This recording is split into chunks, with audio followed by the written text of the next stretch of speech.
President Barack Obama has reaffirmed Washington's intimate commitment to Israel's security. He assured Tel Aviv that no possible UN vote would be able to create an independent Palestinian state. Now, the annual AIPAC policy conference has taken place amid protests by Americans against the lobby's overreach in government. Marjan Assi has more from Washington. As the annual American-Israel Public Affairs Committee Policy Conference took place in Washington, protesters gathered outside the convention to express their disappointment toward their representatives and others attending the conference. This is just lobbyists that are coming today, a huge amount of lobbyists for more and more money. And we need the money here in our own country.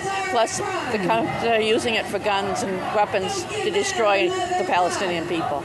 We've seen that in our state of Massachusetts, where we just elected a state treasurer who is pretty high up and has been very high up in AIPAC, and now our governor has just gone to Israel and brought back contracts. So, it has a large effect on what goes on in our country. At the conference, President Obama gave a speech in which he emphasized the unshakable ties between the U.S. and Israel. The bonds between the United States and Israel are unbreakable, and the commitment of the United States to the security of Israel is ironclad. Obama also backtracked on an earlier speech in which he discussed a Palestinian state with pre-1967 borders as agreed upon by the international community. Protesters here see Obama's speech at AIPAC as yet another example of the United States' unwavering support for Israel, putting the U.S. in no position to lead the so-called peace process in that part of the world. One protester, an Israeli activist, stated her views on the peace process. There is no peace process because my people, the Israelis, keep taking everything they can because they have the power and the impunity to do so. There is no peace process in Israel-Palestine, and it is very much the fault of the U.S. because if the U.S. decided to stop providing the immense diplomatic and economic support to Israel, things would change. Protesters included religious leaders, one of which discussed the impact of Christian Zionism on the Palestinian people. So I think that Christian Zionism has been a very, very destructive force in supporting the occupation and helping to build the settlements, frankly.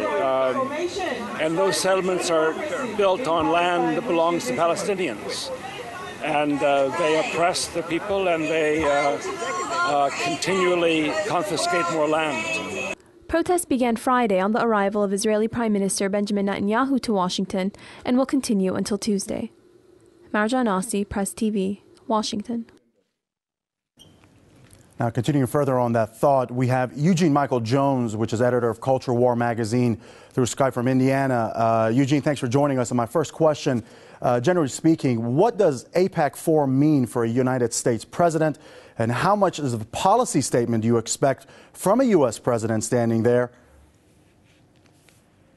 Well, I think what happened here is that Obama just lost all the initiative and all the momentum that he had gained by that speech. His intention was to get out in front of the Arab Spring pro-democracy movements, and now he's lost that ability by basically contradicting virtually everything he said in the speech. This also shows what a roadblock the Israel lobby is in America toward any peaceful solution in the Middle East. Every politician feels he has to grovel in front of the Israel lobby, and AIPAC is one of the major instruments of that Israel lobby. And as a result, the United States can't pursue its own political interests. Well, Eugene, let me ask you this. Israel has been the largest recipient of direct U.S. military aid, which is an indication of the degree of support Israel receives from the U.S. Congress. Now, has there been any cost-benefit analysis of this relationship? Yes, Walton Mearsheimer did a book on the Israel lobby that dealt with this. This is not the point of their book, for which they were demonized and ostracized, is that this is not in America's interest, this support. And now you have the added factor, which Obama mentioned in his speech, where he's talking about financial difficulties in America. Well, who in America feels that it's in our interest, the interest of American citizens, to be sending all this money over to Israel when they're saying they can't meet pension obligations, and they're going to have to cut back on Medicare and Medicaid, and they're even threatening to cut back on Social Security. This is political suicide from that perspective. And finally, Dr. Jones, in context of the relationship between Washington and Tel Aviv, who is benefiting the most from that bond? Well, obviously, Tel Aviv is benefiting. The United States is not benefiting from this. But I think what you're seeing here is an example of overreach. You know, this is a chronic problem throughout Jewish history of just pushing too far and then creating a reaction which you can't control. And the other issue is that the Jews are consoled if they have the leader on their side, but oftentimes, as we saw in Egypt, the leader is not being followed by his own people, and soon he's not the leader anymore. And so what we have here is a lost initiative, and now what's going to happen, we'll have to see what the political outcome of, for example, the struggle in Libya is going to be. And that will have an impact on what happens in the fall when they try and proclaim the Palestinian state.